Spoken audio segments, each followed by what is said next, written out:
গ্রীষ্ম থেকে হেমন্ত, দিগন্ত মাঠ জুড়ে সোনালী আভা। এ যেন ধানের রাজ্য। ধান চাষী এই অঞ্চলের মানুষের অন্যতম প্রধান জীবন ও জীবিকা। গ্রীষ্মে বপন করা ধানের বীজ কৃষকের নিবিড় পরিচর্যায় পরিপক্ক হয়ে ওঠে। মাঠের পর মাঠ ধান ক্ষেতের নয়নাভিরাম দৃশ্য কৃষক তো বটেই, প্রকৃতিপ্রিয় মানুষকে আকৃষ্ট করে। হেমন্তে শুরু হয় ধান কাটার উৎসব। দল বেঁধে ও পরিবারের সদস্যদের নিয়ে কষ্টের ফসল ঘরে তুলতে নামেন চাষিরা। ভালো ফলন হলে তাদের ঘরে আসে ঈদের আনন্দ। মাড়াইয়ের জন্য ধান নেওয়া হয় খোলা মাঠে। এরপর বস্তায় ভরে তা বিক্রির জন্য চলে যায় গ্রামীণ হাটে।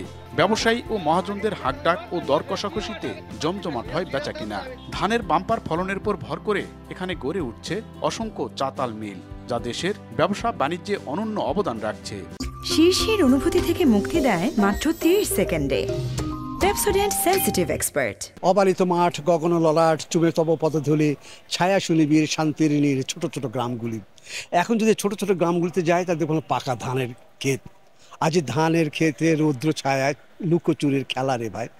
এই যে কথাগুলো এসছে, আমরা গ্রামে এখন এই মুহূর্তে ঠিক ধান কাটার আগে যদি দেখতে পাই, একটু বাতাস হলেই আমরা দেখতে পাবো যে ধানের কি, ধান গাছের কি রূপ, এই সোনালী রূপটি আমরা দেখতে পাই এবং মন তখন ভরে যায় এই সোনালী রূপটি দেখে। এত গেল গ্রীষ্ম থেকে হেমন্তের রূপ। বর্ষার সময় ধান ক্ষেতগুলো অন্যরকম দ্যুতি ছড়ায়। বিশাল বিলগুলো থই থই করে স্বচ্ছ জলরাশিতে। জাল ফেললেই মিলে ঝাঁকে ঝাঁকে দেশীয় মাছ। পুরো বর্ষা মৌসুমেই মাছ শিকারে মাতেন স্থানীয়রা।